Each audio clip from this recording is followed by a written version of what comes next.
There's a lot of love for manual cars in the space today. Everyone wants a gated Ferrari, a gated Lamborghini, or some kind of manual car. And while Porsche still continues to make their cars, many manufacturers have stopped. Now, one of the things you may not know about the Exotic Car Hacks channel is that one of my first exotics ever was the Aston DBS manual. And it's quite an exotic, especially because in 2009 and 2010, very few units were actually available in manual transmissions. And today, I'm proud to say that I have once more bought yet another car for the collection, the 2009 Casino Royale DBS manual. And we're about to look at it here on the channel for Exotic Car Hacks.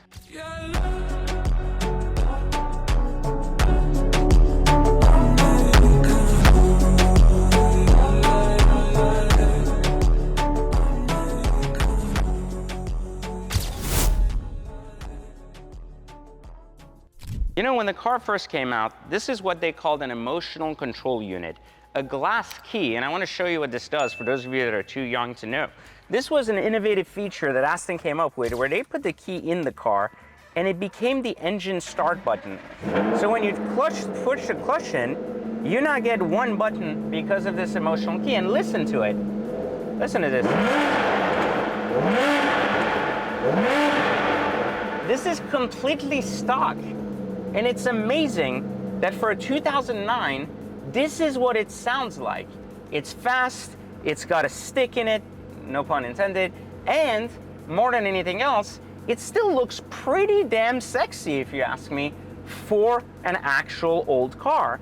Now, one of the things with the DBS, and I'm gonna turn it off here, is that the DBS is not just one of the sexiest cars ever made, in my opinion, from Aston Martin, but it's also one where design was quite ahead of its time on the interior back in 2009. In addition to that, I want to note that while the configuration and the usability of the car was just getting familiar for people where Bluetooth was available and some of these knobs have a lot of buttons and stuff, this has always been the MO with Aston, and bad screens and really terrible graphics has always been the MO as well until they had the Mercedes merger. But this is a very rare car and one of the few cars that people aren't paying attention to today in the collector car market because they're actually not even familiar with the fact that this car exists. This car became popular, as a matter of fact, in 2009 because of its entry into the Casino Royale movie, and Daniel Craig ended up crashing this car in this very same color on the set. Now, it wasn't crashed like as kind of a gig, it was crashed as part of a movie set. But this car became very popular in the secondary market when people realized that this was the pick of James Bond and what James Bond was driving. Now, you know, design-wise, I wanted to talk about this because this is a very outdated design, if you ask me, and it's now very old. And because it's old, it's a lot smaller than people expected to, and because it's old, it starts to show its age. But after a long, long time looking, I finally found one that was clean enough to actually buy and bring here for the collection, because I've been collecting and I've been selling a lot of my cars lately because the money has gone up so much, it made no sense not to sell them. So here we are today with the DBS V12 manual. It sounds great, it drives fast, and this one is a prime example of a really, really good variation of the car, the right color, the right condition, and of course, more than anything else, the right transmission.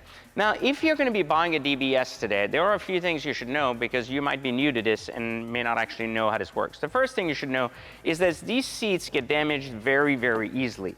And look at how great of a condition they are in this particular car, but generally, you'll see these seats are either all leather or two-tone like this, but you'll start seeing some of this foam going bad on the inside. You can see it's slightly happening here, but most of these are all damaged on the inside here. Some of these cars also come with 2+2 configurations, which means you can actually have back seats even though they're totally useless, even if you have a midget roaming around. On this other side, you'll also notice that a lot of the leather trim on the top of the car is usually something that goes bad and can cost 5 to 10 grand to fix.